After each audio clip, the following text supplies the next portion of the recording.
It's a lovely day. Doop boop doop boop boop doop. It is actually a lovely day. The only reason I'm wearing a jumper is because I realize I'm wearing the exact same t-shirt I was wearing last week, and that's unacceptable. My nose is congested, so I apologize if my voice sounds weird, and maybe I'll sniffle once or twice and won't bother to edit it out. Anyway, there we go.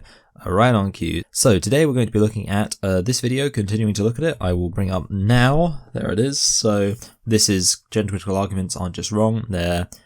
And then it says intellectually dishonest. That's what the thumbnail says. A re-response to King Critical. It took us 4 parts to get to the halfway point, meaning I guess we've been responding at a rate of like just under 20 minutes per part. So I want to get through this next hour and 12 minutes in 3 parts. And that's quite divisible, isn't it? Because that would just mean I need to average 24 minutes. So 24 minutes we need to be at, I'm going to work this out, 37, an hour and 37. We need to be at an hour and 37 at least before we stop. So let's start making progress. I know it's not good to think about you. Hopefully I just won't have much to say.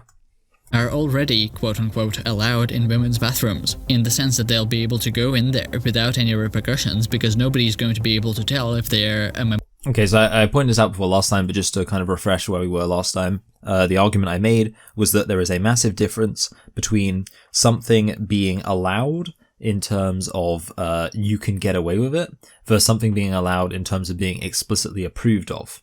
So again, I mean, look, you're free to be fair, you know, when you've got a moment, especially maybe when the series is all finished, you might want to go through all 7 parts, go back through the page on Patreon and play each one, you know, have some kind of hardcore gaming session or something.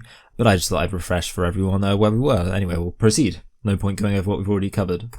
If a cis woman looks really masculine and burly, and it makes other cis women uncomfortable, should she not be allowed into the women's bathrooms? Okay, so this is actually quite a complicated thing, and like I'm going to have to break it down, which is going to be annoying because it's going to really throw off the pacing. I'm not going to be able to just blast through everything. So the point there is, first of all, he said, well, if the goal is to stop women being assaulted in bathrooms, then what about if a cis woman, which I'm just using his language because it's simpler, what about if a cis woman wanted to assault someone in a bathroom? And to that I said, well, the real issue is that somebody might feel uncomfortable with somebody in the bathroom, and someone would feel uncomfortable with a biological male. And now he's saying, well then, if you follow that logic, what about a cis woman who looks especially masculine? Won't that make some women potentially uncomfortable? And to that, I would say it's basically just an issue of recognizing that we have a balancing act here, where you can never make everybody completely happy. And like, I think a lot of TRAs ignore the fact that often the gender critical argument is centered around the idea that there is a conflict of rights. Nobody's arguing that it might, or that it wouldn't perhaps be best for trans-identified males, especially more convincing trans-identified males, more feminine trans-identified males, if they were allowed in women's spaces. Nobody's disputing that. The question is, well, what about women? Considering that these are women's spaces, ultimately, if we're going to even entertain the question of, well, should men be allowed in there, which would basically, I guess, to ask the question, well, should they be women's spaces? One thing we can think about is that going to make women uncomfortable? Now, to then say, well, might women also be uncomfortable if a certain type of woman enters the women's restrooms or whatever, women's bathrooms? Well, that's kind of an irrelevant question, because the context is talking about why is it that women's spaces should be women's spaces. So to introduce the example of somebody who is unambiguously a woman isn't really relevant, because that's not going to affect whether they're women's spaces or not. I think the other big thing I want to stress is that this is about women's boundaries and the wider historical context of men often violating women's boundaries. And that wider historical context is not there with hypothetical cis woman violent sexual assailants. And because it's such a rare phenomenon, I'm just granting that this is even something that is realistic enough to be worth considering as actually potentially happening. But the other thing is, it wouldn't even be violating their boundaries, because a woman, whatever, the nature of her character is, entering a woman's space isn't a violation of women's boundaries. A man, or a biological male of any description, entering a woman's space is a violation of their boundaries within a wider context of men violating women's boundaries frequently. Then you shouldn't allow sufficiently masculine cis women into women's bathrooms, but sufficiently feminine trans women, or even sufficiently feminine cis men who happen to not make cis women. Again, so this is talking about, I think this is a good point for me to really stress the distinction. This is talking about specifically in person, what is the nature on kind of like an interpersonal level of these individuals? Do they look masculine? Do they look feminine? Whereas what I'm more interested about, I think what a lot of women are more focused on, is the wider, like I say, social context of men violating women's boundaries. So it's not that a woman's boundaries have been violated if somebody masculine, an individual who looks masculine, is around them. Women's boundaries are violated if a biological male, almost especially if they do something to legitimize this. That almost makes it worse, that they're going to that effort to try to pass it as legitimate. But either way, in any context, a biological male enters a woman's space. It's about the wider sociological implication of that violation, not, like I say, this interpersonal, individual thing. Men are way stronger than women, so a man going into a toilet's more of a threat than a woman going into a toilet. If we're like talking about, I bet he's going to say like, oh, but what about seeing as this is just averages, does that mean that a weak man should be allowed into a women's toilet and a strong woman shouldn't be? Let's see. If the risk of sexual assault is what is of concern, then should cis women who are lesbian or bisexual bodybuilders not be allowed into women's bathrooms? They are bound to be way stronger than other women in there, and they'll be... Yes, there it is. And basically, again, I'll just say the same thing. It's about a wider sociological context. A lesbian bodybuilding woman is not violating women's boundaries by entering a women's bathroom. A biological male of any description is violating women's boundaries by entering a women's bathroom. The study I cited was meant to show that there is benefit, besides trans people's sexual assault risk being decreased, to allowing trans people into the bathrooms which matches their gender. And it did in fact show that it promotes identity safety, as opposed to not having gender-inclusive bathrooms. Maybe Critical can explain... There's a bird of prey quite enthusiastically chasing a smaller bird. I wonder if that's a... So that's a red kite. It's switched targets a few times, but again, I'm not actually sure. Sorry, my audio probably sounds really weird because I'm it almost seems like they're actually chasing. So I was also thinking a possibility. I'll leave that now because, like I say, we're here to actually make some progress with the video, not to get distracted by birds of prey out the window. But yeah, I'm not actually sure whether or not it could have been the case that it was a red kite that had caught some kind of morsel of food, like a mouse or something it's seen on the floor, and was actually being harassed by birds that were trying to, basically steal the kill. Because I'm not sure whether or not red kites are credible enough as birds of prey to take on other birds. Basically, he said that places that allow trans ID when it comes to what spaces you're allowed to go in tend to be more pro-women's rights. And I pointed out that's because there is currently in the Western world an association between feminism and trans ID because they're grouped under the same umbrella. And I made, I think, a pretty good analogy, which was to Islam, where I said that in the current West, you could argue that Muslims are very feminist, and the reason you could argue that is because there is a strong association in our current culture between being pro-Islam and pro-feminist. Why? Because generally speaking in the Western world, being anti-Islam is more common on the conservative right, and being anti-feminist is more common on the conservative right. So, jiggery-pokery, a lot of places that are going to be pro-Islam are actually also going to be pro-feminist. But, as I'm sure you're aware, there are in fact people who are, in my view, quite consistent in that they are feminist and also anti-Islam. And there are also people who are consistent in that they are feminist and anti-trans ideology.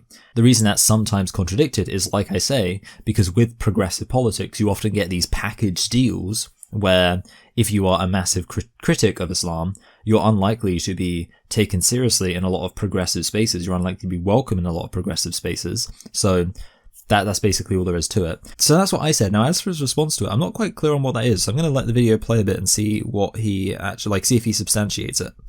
There may be some trans and trans-supportive people who believe in contradictory things to feminism, but it will have to be shown that most trans and trans-supportive people hold these beliefs with actual studies or surveys, not just people he found on Twitter.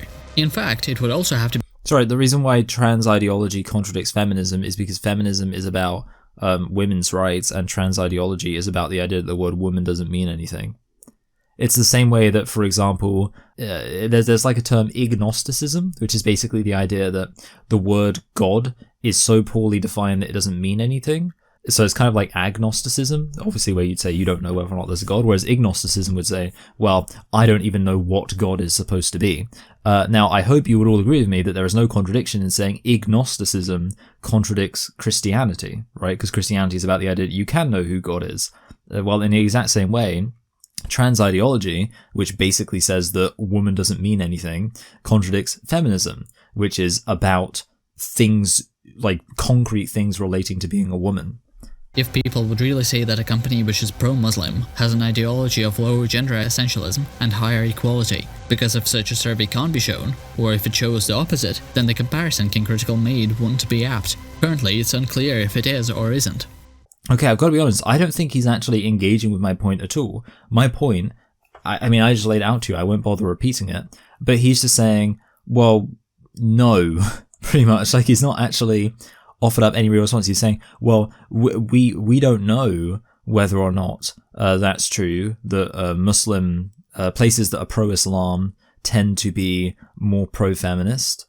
Well, the answer is yes, we do. We do know that, because we know that, like I say, Islam is more popular with the progressive left. Lots of progressive left people in the West like to talk about how wonderful Islam is and how Islam is a religion of peace and things like that. What he actually said when I made my obvious point that the reason why there's an association between trans ideology and being pro-women's rights is because the two things are often presented as a package deal on the progressive left. So it's very likely that a company that says you need to put pronouns in your like email signature or whatever is, you know, very kind of pro-woke, lefty, blah, blah, blah. And as such, they're also probably going to make at least a token effort to show themselves as feminist. But that doesn't prove that there is an actual causative relationship between being pro-trans and being pro-feminist.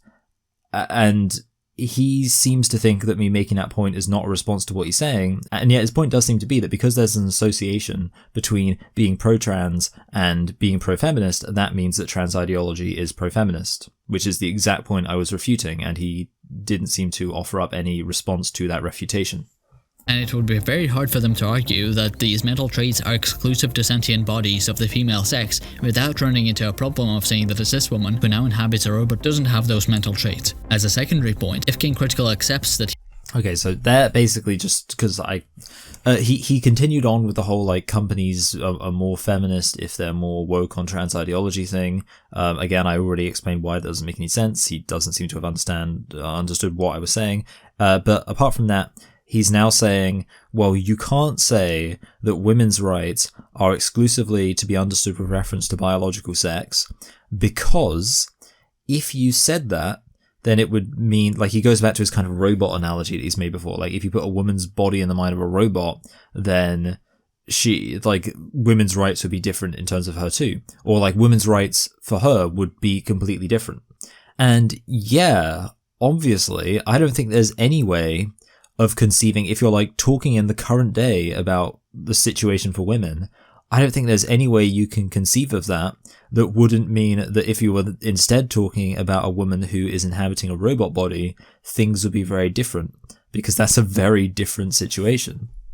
I state and restate multiple times in that section of my video that since there is nothing non-material about a trans identity, since it is based on the brain, which is made entirely of matter, he cannot be any less material than another identity. King Critical provides no argument for why identities have. So what he has me saying there is that there are things which are to varying degrees material or not, depending on the referent for them. And he says, well, being trans is material because it's based on your brain. Now, I'd be surprised, he's claiming I didn't respond to that. I'd be surprised if I didn't, because the answer is pretty obvious, which is, well, by that logic, everything's materialist, right?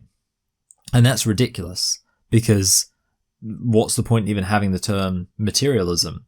Something that is completely abstract and idealist would therefore be materialist because it can at least be conceived of in the brain. That's nonsense. Materialism has a meaning, and that meaning is basically about things having a quite immediate direct reference to some kind of real thing, rather than just being something that exists in the brain. And recognizing that trans identity is not material. The words have meanings, is all I can say there. For the record, harm doesn't have to be utilitarian. In fact, the way I use harm is both in terms of utility but also rights violations, so utility isn't the only thing which I care about. Now, as to his confusion about what this harm calculation has to do with anything, well, this is pretty comedic. Okay, quick question. He says, like, oh, I'm not necessarily utilitarian, but then he's talking about a harm calculation. A harm calculation only makes sense with in terms of utilitarian ethics. So to be really quick, utilitarianism is basically the idea something is right or wrong depending on the consequences it has. So if it has worse consequences, it's worse, and therefore the way that you would work out how right or wrong something is in utilitarianism is through a harm calculation, where you can say, well, how much harm does this thing do? For the other systems of ethics, like virtue ethicism or deontology, you wouldn't use a harm calculation, because that is not really how those systems of ethics define what it is for something to be right or wrong. So I don't see how I can say my harm calculation is not utilitarian, because if you're using a harm calculation, you're clearly employing some form of utilitarian ethics. If there are examples of harm that can be caused by that, then it doesn't really matter like what the frequency of that is. That's a perfectly legitimate basis to, make some policy suggestions. Clearly, what King Critical implies here is that if letting trans women into women's spaces causes harm, then that should be allowed. Okay, he literally missed the fact. He's supposed to be showing here that I internally contradicted myself because I'm dismissive of harm calculations. When I say that, you notice I literally said it doesn't matter what the frequency of it is.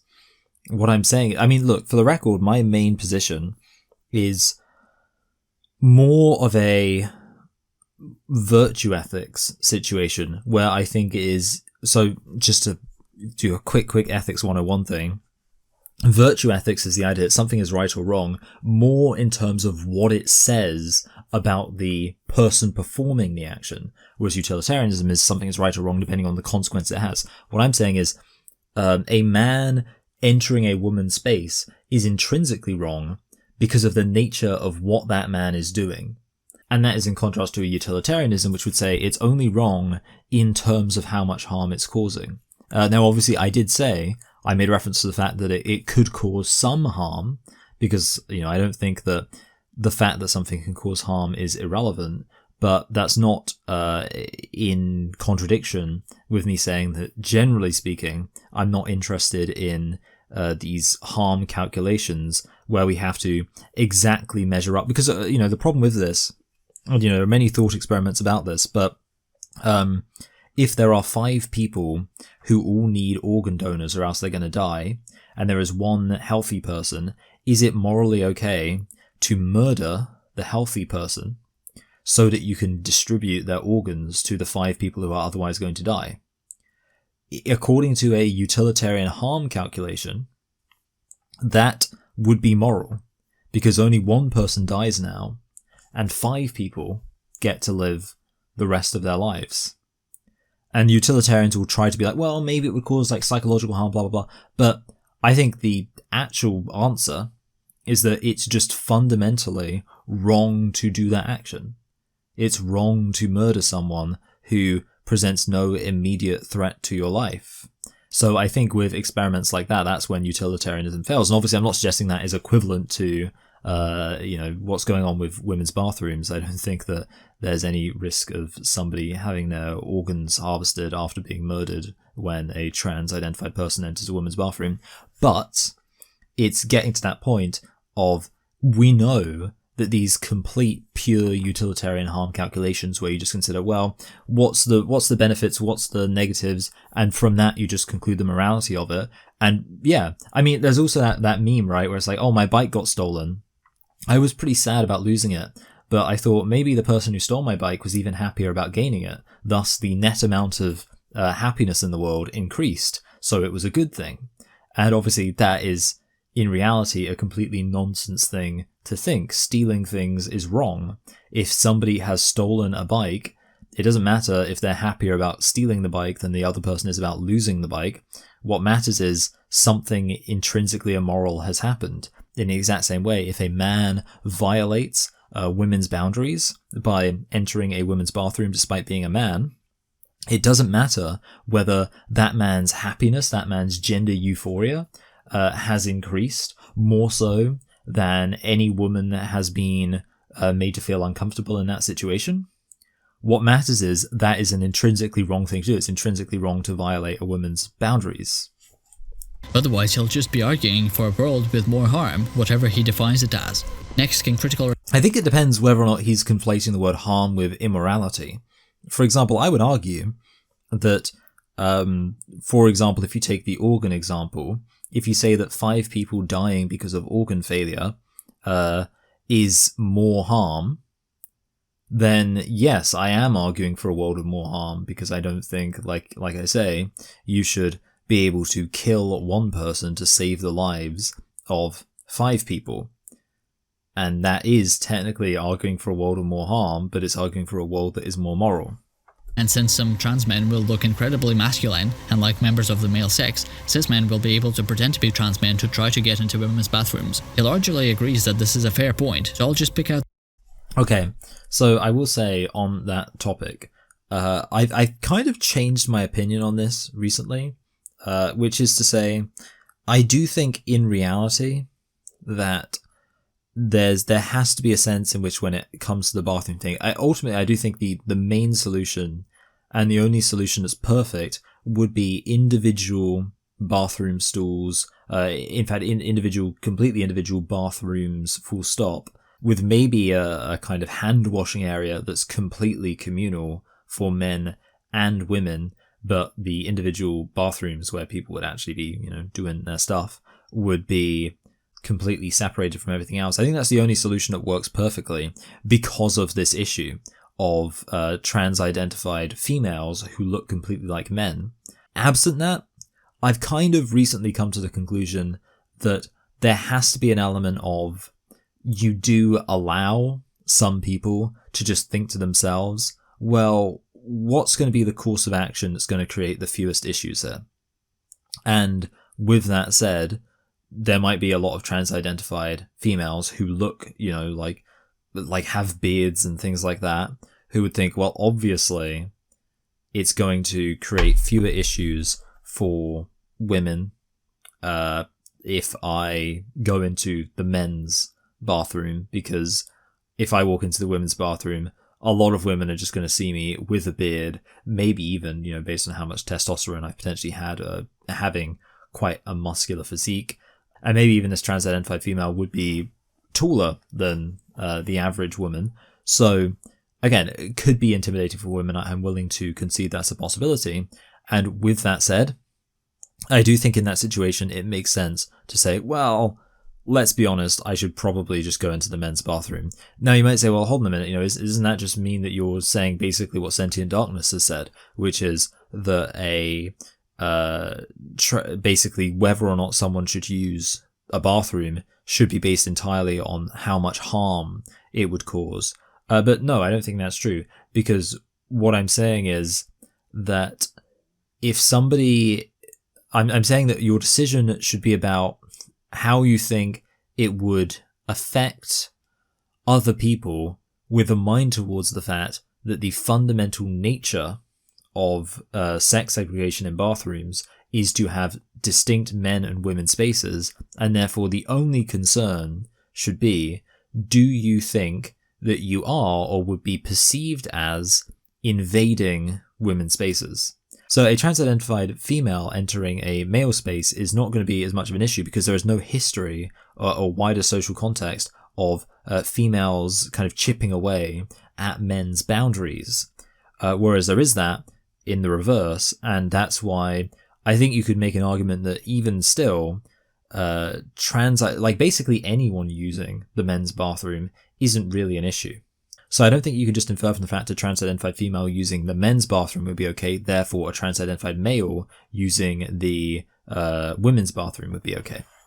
The point is that a cis man could always just claim to be a trans man and to have gone through all of the necessary surgeries, including bone surgeries, to look like a... And I said this before, but I didn't say this in this, so the bit he's responding to is not me saying this, but it's usually the thing that I make a point of saying, which is there is essentially it's this issue of enforceability, right? Ultimately, yes, once you consider trans-identified females, if you say that trans-identified females should be allowed to use, or even expected to use, women's spaces, then that makes it much easier for a biological male like myself to just pretend, actually, I'm a trans-identified female and, testosterone, it's a hell of a drug. And that would maybe be convincing to a lot of people who would otherwise be kind of policing who should use which bathroom. And even if that's true, the fact remains that, like I say, there's a difference between being technically able to get away with something and that thing being something that is officially approved of. The point is, even if I'm doing that, I'm still violating women's boundaries, and that's still wrong. That would even be a thing that existed is a little bit of a dubious premise. It's not a dubious premise by any means, as currently it very much is the case that trans people are allowed to medically transition. Okay, so basically right there what I'm saying is if you're trying to criticize the gender critical point of view in terms of being a something that could influence society on a larger level, then you have to recognize that it's a possibility that once gender critical views become really popular, they will actually prevent people from seeking out medical transition anything like as much. Not because of it would be illegal exactly, although it would be, I think, illegal for anyone under the age of 18 in general and anyone under the age of 25 for things that would render somebody infertile, which would be a lot of things. The point is, with that being the case in society, you wouldn't really necessarily have to worry about all these people who have cosmetically changed themselves such that you can't tell the difference, anything like as much. And again, what this guy seems to be trying to do is assume that I'm just saying, well, gender critical point of view is basically a way that you can conduct yourself or handle specific things, like who should be allowed in which bathroom in society, rather than what I would actually say, which is that the gender critical point of view should most properly be understood as fundamentally about reshaping society from kind of the ground up, but certainly affecting a lot of areas in society. And once you consider all the ways that it could affect society, this concern about people with, who've undergone certain surgeries being able to use bathrooms that they might not otherwise be able to use, it becomes diminished as a concern.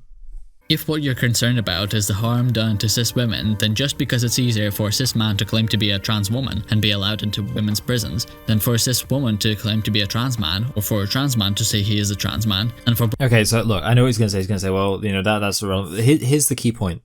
Basically, the fact that it's more difficult, so just in case I haven't included all the preceding clips here, he's talking about the idea that a trans man, which is to say a trans-identified female, could go through all the hormones and kind of testosterone and stuff, which would make them much stronger than the average woman, and then in being put in a woman's prison, they would be a threat to other women. Now, the first thing I should point out is that I really think we should just crack down on prison violence in general. I've said this before, this is just like, okay, this is going to be a little bit of an aside, but I was talking to my wife about this literally yesterday, which is convenient. I was saying, like, considering the main point of prison, I've also said this before on this channel, or rather on my kind of YouTube presence in general, but considering the main point of prison, in my view, the main punishment should be that you lose freedom, right? You don't have a sense of freedom anymore. And with that said, I think it would be completely acceptable in prison to have a kind of panopticon system going on where you're literally watching everything everyone does all the time.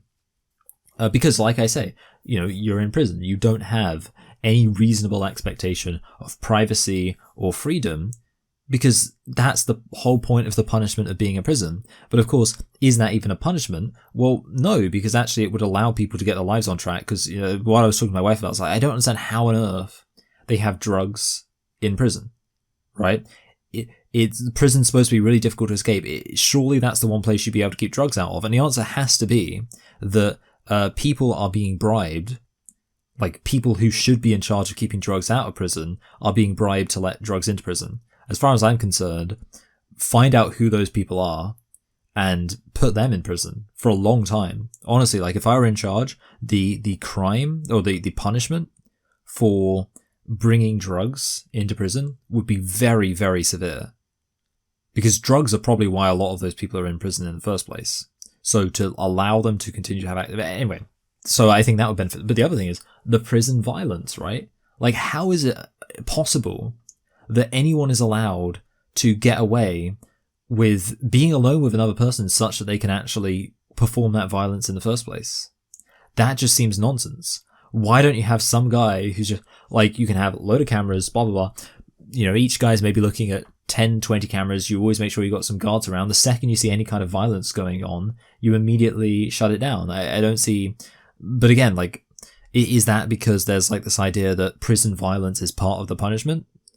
Because I'm sorry, if you say that, then that's awful. Like, I'm saying I think the punishment of prison should be that you get your freedom and your privacy taken away, which I think is on balance, actually a good thing for these types of people, because the whole point is they've shown that having freedom on the outside world, they've used that freedom inappropriately to perform crimes. So, well, now take the freedom away from them and try to mold them into better people. But yeah, with that said, I don't see how it's possible, how it's at all, how there's any excuse for violence being able to happen in prison.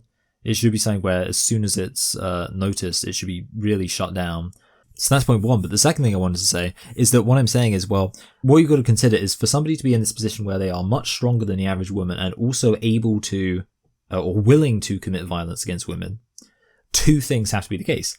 They have to be much stronger women and they have to be willing to commit violence against women. Now, for a biological male who can just identify as a woman, really only one of those things has to be true, right? They have to be willing to commit violence against women, and then, if they're willing to do it, there's no issue for them saying, oh yeah, also, by the way, I'm going to just identify as a woman. However, for a so-called for a trans-identified female, so-called trans man, they would have to be willing to do the violence and also willing to take testosterone, to do huge amounts of stuff that's going to be very negative for their own health, very hard and kind of difficult for them to go through. So you're simply increasing the risk. Like, I've pointed this out before with gun control as well. Like, one reason why I'm very happy in the UK we don't have guns, because in the UK, if someone wants to commit a violent shooting, then two things have to be true. One, they have to be the kind of person who wants to just mass murder people indiscriminately. And two, they have to be the kind of person who has access to guns. And both of those things, thankfully in the UK, are very rare. So when you consider that both of those things have to be the case for somebody to actually go on a mass shooting, you realize that it's a very unlikely thing to happen, and that's why it never happens, pretty much. Whereas in the US, because getting a gun is so easy in most states, they only need to fit this one, which again, thankfully, is still rare. But the point is, as long as somebody just hits this thing, as long as somebody just hits this kind of like psycho enough to go kill a bunch of people, then them getting a gun's probably not going to be an issue. In the UK, I'm sure there are many people who have fit this category, probably maybe just as many as there have been in America, who have thought, yeah, I'm going to go kill a bunch of people, but then how do you get a gun? I wouldn't know how to get a gun. In situations where there is the means to do something and the willingness to do something, it is significant if the means is very difficult to attain. And in the case of being a trans-identified female and getting testosterone and stuff like that, that is something that is going to be much more of a challenge and something that is less likely to happen. It's not as if just any given woman who feels like being violent and attacking a load of women can instantly take a load of testosterone and become really strong. She would have to be willing to do that. She would have to be willing to endure the kind of physical issues that come with that. There's lots of things that mean it's not just like, oh, well, that's going to be easy for them. I could very much agree with someone who would separate people into groups based on their likelihood to sexually offend in prisons, to make other inmates feel more safe and to decrease the risk of it happening.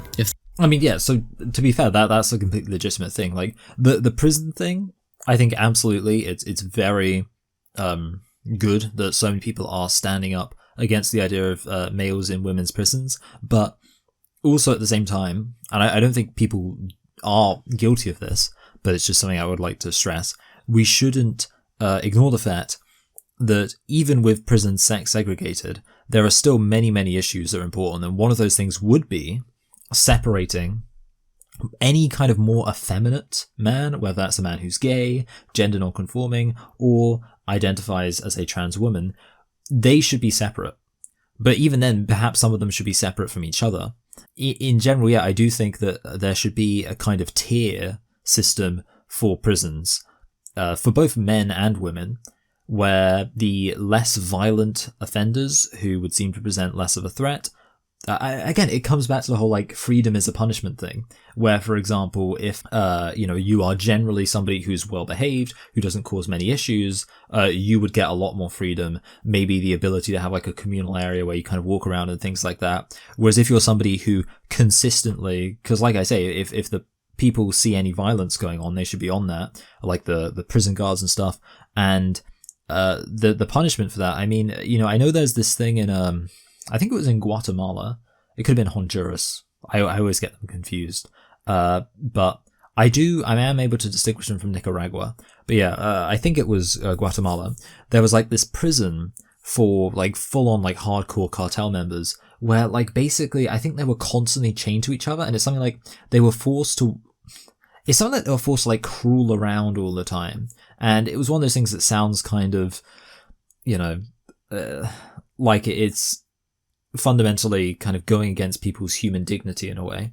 But there was some, I think, evidence that showed that this prison actually had a really low rate of recidivism, and that actually the people in there did end up getting kind of reformed, which is interesting. But while I don't know if I'd go that extreme, like forcing people to crawl around, like there should definitely be a tier where it's like the worse you are, the more you show that you aren't capable of being a good, well-behaved person, the more you show that you're a very violent person, the less and less and less freedom you should get, until, who knows, yeah, maybe you are just forced to kind of crawl around with your ankle, like all your limbs chained together and whatever. Because again, the solution to avoid that is to just be a decent person. But yeah, of course, you should have a tier system where, like I say, the most violent offenders are separated from the less violent offenders. And in some sense, I know I've got a gender critical audience, I don't want to be too controversial here, but I think you could actually argue maybe even more important than keeping prisons sex segregated is keeping prisons kind of temperament separated. But of course, seeing as you can do both, why not do both? And the reality is that, of course, to a significant extent, in keeping prisons sex segregated, you are keeping them temperament segregated, because women prisoners tend to be far less likely to be in prison for violent crimes and things like that, and tend to be far less violent when they're in prison. And in reality, women's prisons generally do have more freedom and less restrictions, because women can be trusted with it better. I think I've sufficiently addressed why trans women should be considered as women. Otherwise, you run into some very serious issues when sex is removed, and yet it would be ridiculous to say that gender is also removed. Moving on to the last response. Okay, one quick point there, just an extra thing. So he says there that he thinks he's sufficiently shown that you can define woman without reference to sex, and presumably there he's talking about his whole kind of robot brain analogy. The thing is, even if you took that seriously, I think you've still got a long way to go. Like, even if you can show that there is some way of defining woman that has something to do with more than just biological sex, you still have a long way to go to argue for pure kind of self-ID, trans identity, or anything like that. So I just wanted to point out, not only do I think the whole like robot brain analogy is not as good as he thinks it is. Even if that did show there was some problem with the sex definition of being a woman, that wouldn't automatically open the door to whatever definition he's suggesting. I've not got actually that much longer left, so I'm going to have to try and let a lot of this play really quickly because I need to get to 1 hour 37 minutes. You can't act as if just if everybody gets on board with this program, suddenly there's not going to be lots of quite serious issues. And the fact that there are inevitably going to be some quite serious issues should make us think, who exactly is saying that there aren't going to be issues? Okay, this seems to be like, so he says medically transitioning 2.0. We've already addressed the medical transition thing earlier, so I think maybe I will just let some of this play to clarify, and you can kind of see what I said there.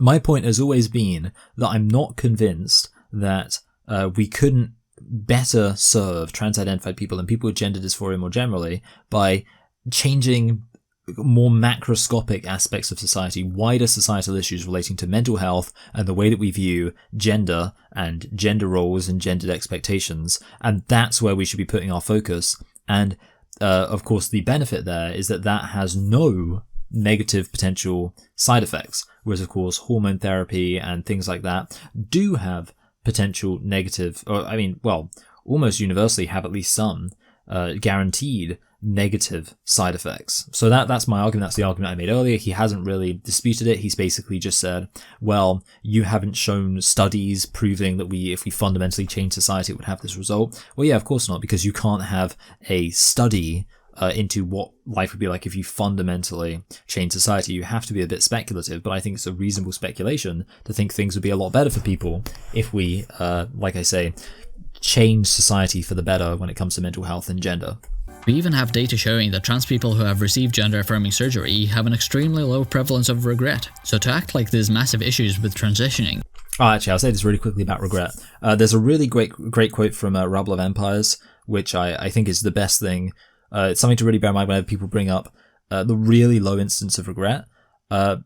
Basically, the fact that the rate of regret for transition is so low, so much lower than even like normal surgeries like knee replacement is the example people give.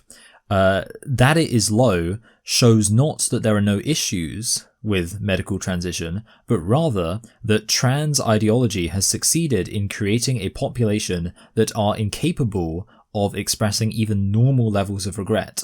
That is not an indication of a good surgery, that's an indication of a cult. That's certainly true. Obviously, men can. Okay, so I'm going to have to pause here. I really don't know if I'm going to be able to do it. Like, I've got 3 minutes left of the amount of time I wanted to record for, and we're still 20 seconds short of where I want to go. But I just want to say really quick, I let it play for a little bit, and I just took a note of something he said, because I was like, I'll just let him finish the point, and I'll talk about it. Basically, I obviously, like I already said, I think that we should focus on people's issues with gender more generally without automatically kind of affirming the idea of gender identity, to which he said, well, most of the time people transition, they do see a therapist and talk through their issues with gender. I think that's a very disingenuous response, not only because a lot of the time therapists really do affirmation, and also there are currently efforts to push through plans to ban conversion therapy, which would then mean therapists don't even have the option to try to see if by tackling people's gender they can, or issues around gender, they can stop them from coming to identify as trans. And thirdly, of course, like I say, I'm talking about wider societal attitudes. An individual seeing a therapist because they've got confusing feelings about gender when they're like a teenager, at that point it's already too late. The damage has clearly already been done when they were a child and these ideas of gender were impressed upon them. Okay, we're going to try and play this. I feel like I'm going to run out of time, but let's see. The biggest culprit here is non-binary.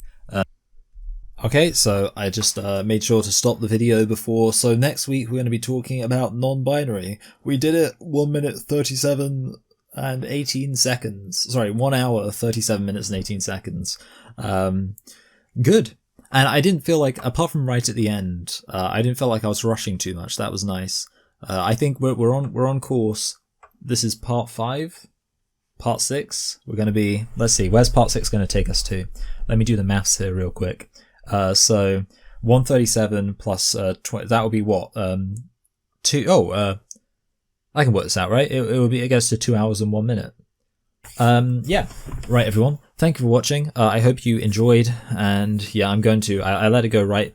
I mentioned before I do have a schedule. I like to have a allotted amount of time I spend on things and not to throw that off too much. So I'm a little bit over right now just because basically of the fact I'm doing this outro. But thank you so much for watching, everyone. I hope you enjoyed, and I will see you all next week when we look at those interesting issues from non-binary to can people be gender critical and trans. I will see you all, well, tomorrow on the main channel, but next week here. Bye.